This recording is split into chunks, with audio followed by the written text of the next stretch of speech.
What's up everyone, back here for another video. If this is your first time on the channel, hi, my name is Temiz. I've been day trading for over 12 years and I made over $16 million in verified trading profits. And I know you may be thinking, why am I even making these videos if I made so much money? Well, I bought every single watch I wanted, every single car I wanted, my dream house, and now I'm seeking fulfillment from things that are outside of material items by giving back to the community and making these videos. So in today's video, we're gonna talk about a topic that I think that many people don't talk about, which is how your biggest losses actually happen after your biggest wins and how to fix that. So as many people know, back in 2023, I wanted to challenge myself to see how far I could grow a $35,000 account. My goal was to grow it to $1 million by the end of the year. And what ended up happening is I hit some of the strongest market action that I remember. We had Bed Bath & Beyond, GameStop, AMC, and all of these crazy things.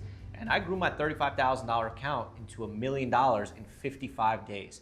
I have a spreadsheet of all the trades and stuff, which I'll put here for you guys to see, and I'll put it in the description as well. I kind of documented the entire journey, and the reason why I'm saying this is because that was probably the best and biggest hot streak that I ever had in terms of P&L exponential growth. Now, why is this important? Because directly after that is when I had my largest loss ever of losing $450,000 on TOP. Back during that time, there were a lot of these Chinese liquidation plays. These were stocks that would push up, $1, $10, $20, $30, and then one day they would go down 99% and close at like $1. And during that time, there was probably like one every 2 weeks. And I would just watch it and miss it and miss it and miss it and miss it. And I was like, dude, like the next one that comes, I'm gonna attack it. I'm gonna go as big as I can and I'm gonna nail it. Normally, I like to wire out of my account. Every week, every month, I like to take some chips off the table, put it in my bank account, because I've found that personally for me trading, the more money that I have in my trading account actually yields to less profits. The reason why is because I start to get loose with risk, right? So I'll give you an example. Let's say you have a $100,000 account. If you lose like $20,000 or $30,000, you're like, dude, that's pretty freaking bad. But if you have $1 million account, you could lose 20, 30,000, go to 50, go to 60, go to 100. And then the losses, just for me personally, they exponentially grow. So I personally don't like having a larger account because I start to get way more loose with risk. I find that the smaller my account is relative, to what I'm looking for, then I find that I get more tight with risk versus more loose with risk. Number two is wiring out and putting money into my bank account also builds a nest egg for me. It makes me feel like I don't need to trade to make money, because I have a safety net. The biggest problem that I see with traders is that, they are trading because they need the money. I got bills to pay, my girlfriend wants a new bag, I wanna get a nice new BMW and I want a new Rolex, right? They're like, let me push until I get there, and ends up happening is you get slapped in the face. What I think is important to remember is like having, for me, that safety net in my bank account gave me the ability mentally to rewire my brain to say that I should only be taking the highest probability trades and the highest probability setups, because I don't really need to focus on the money. And again, I'm not saying have $1 million in your bank account. I'm not saying have $100,000 in your bank account, but even having an extra 5, 10 grand in there from your trading profits, so you feel like, God forbid, if something happens, I could either deposit back into my account. If there's an emergency that happens, I don't need to trade to kind of make back the money. So for me, wiring out has always been super, super essential to my trading psychology of making sure that, I kind of keep my mind together, because at the end of the day, trading is not a physical sport. Trading is a mental sport, and you have to rewire your brain. So going back to the story is I was on the biggest hot streak ever, turning 35K into $1 million in 55 days. And guess what I did? I didn't wire out once. So here comes the guy that is always preaching out about wiring out, is always preaching that the larger account that I have, the more loose I get with risk. So what was happening is I was mentally in a place where I was trading to catch the whale, right? It's like Moby Dick. And Moby Dick for me was nailing one of these Chinese liquidation plays with size. So I was like, dude, this is perfect. Now, look at me. I got a $1 million account right now. I didn't wire anything out. The next Chinese play that comes, I'm going to attack it. I'm going to attack it hard, and it turned out to be TOP. So what happened on TOP? Usually the pattern for these liquidation plays is usually after the first halt down, the first limit down, that usually signals the top and it just waterfalls for the rest of the day. So what happened on top? TOP started pushing up, Chinese play, Chinese liquidation play. It had its first halt down, sized up, full size, baby. And I was like, okay, halted down. Now it's gonna open up a couple dollars lower, and then it's just gonna wash out all day, and I'm probably gonna make $1 million just on this trade. I made $1 million in 55 days. Let me make $1 million in one day, mofos. So what happened? Instead of gapping down and washing out, it held, and it started to make a new high of the day. That was not the pattern. It was supposed to halt down and continue to wash out. So what happened? It trapped. So normally what I should have done is when the thesis was no longer valid, I should have gotten out. So that's another thing that's really important here. So get your notepad, your paper, your pencil, is your stop out on a stock should be where the thesis is no longer valid. What does that mean? So if you're shorting a death candle and it reclaims that death candle, your thesis is no longer valid. If you're buying for a VWAP reclaim long and the stock breaks low of the day, your thesis is no longer valid. You got to get out. So for me, if my thesis on TOP was after the halt down, that it should have continued to wash out like the other 10 or 20 of these Chinese liquidation plays did, and it didn't, I should have gotten out. So it broke high of the day, and instead of getting out, I just stayed in there, pushed up even higher. And then it halted down again, right?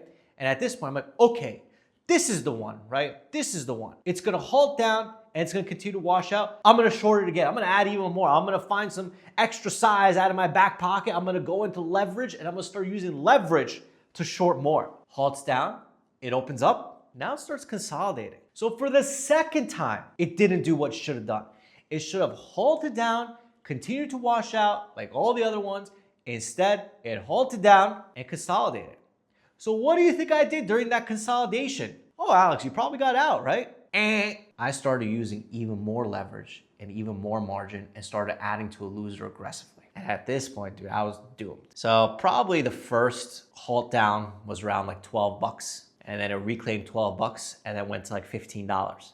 And then it came to $15 and consolidated around like 13, 14 for hours. And what did I do? I just kept adding to the loser, adding to the loser, adding to the loser, adding to the loser. Before I knew it, I was in more size on that losing position than I have ever been in any winning position, multiple fold.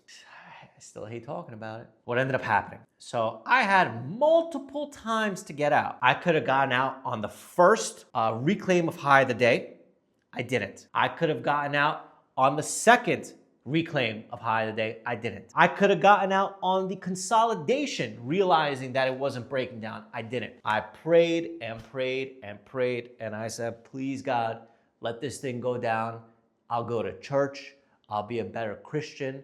I'll, buy my girlfriend something. I'll call my mom. I'll tell her I love her. Just make it go down. You know what happened? The last 5 minutes of the day, it halted up. And at this point, I'm in the most size that I've ever been, in the most emotional state that I've ever been, in the biggest losing trade of my entire life. And now it halted up into the close.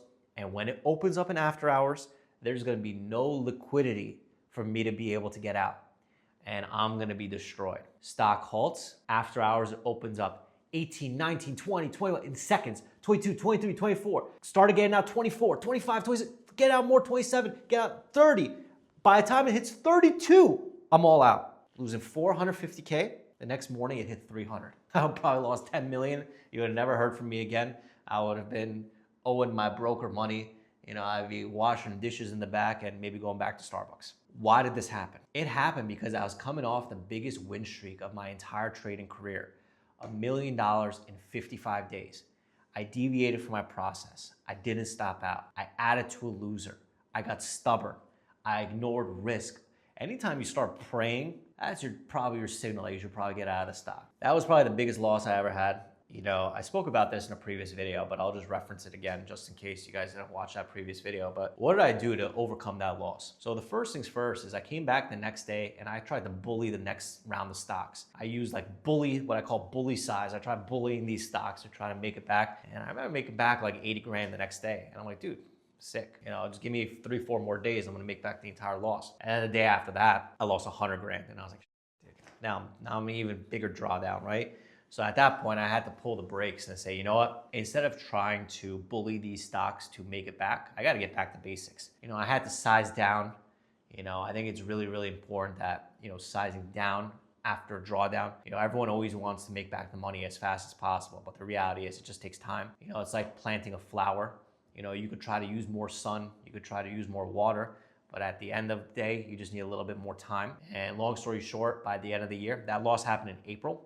And by the end of the year, I made back the loss plus an extra $1 million on top of it. The biggest thing that you have to remember is that when you are on your biggest winning streak, in my opinion, that is actually when you are the most vulnerable in your trading. You have to remember that it doesn't matter what type of streak I'm on, how I'm feeling, what type of setups that are there, I have to stick to my process and continue to wire out. Had I continued to wire out, had I continued to stick to my process before, my loss on top would have probably been controlled because my account would have been smaller and I would be not okay with the risk versus having such a large account and just letting it balloon and balloon and balloon. So always try to think and always try to do like a little bit of a temp check on yourself and say like, you should always know what type of, trading flow you're in currently. And don't get me wrong, like when you're on a hot streak, you definitely want to continue to press on the gas, but you want to add like a little asterisk there and say you only want to step on the gas on the opportunities that are advantageous versus try to step on the gas on every single opportunity that you see. And also the biggest thing that happens is when you're on a winning streak or when you're on a hot streak,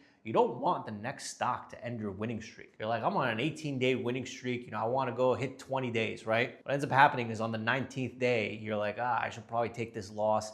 And instead, you get stubborn, you add to a loser, and that stock blows you up, and all of a sudden, your streak is irrelevant because now you got to deal with a blow up. So always remember, guys, that winning streaks are unimportant. Profit streaks are unimportant. The only important thing is risk and your process. So always do a temp check on yourself when you're entering the trading day. Am I feeling overconfident? Has my trading been on fire? Or have I been in the gutters? It could be the complete opposite as well. And you have to remember is what processes are you doing or are you including in your trading to not only recognize this, but to combat it. So for me, what I do now is I wire out religiously. Nearly thankfully, knock on wood, trading very well. I'm able to wire out pretty much every single week. So I make sure that I don't miss my Friday wire out. Every single morning before I start placing trades, I ask myself, am I trading well? Am I trading bad? What is my trading? If I'm trading pretty poorly, I want to size down to rebuild my confidence. If I'm trading very well and on a hot streak, I have to remind myself to just calm down. I'm not a hot shot. You oftentimes let your ego take over. So I think that these lessons are some of the not so talked about lessons that maybe the trading industry needs to hear. So if you guys like these videos, I also have live trading videos on the channel as well. Subscribe, leave a comment, and let me know what you think about this new style videos. And I'll see you on the next video in just a second.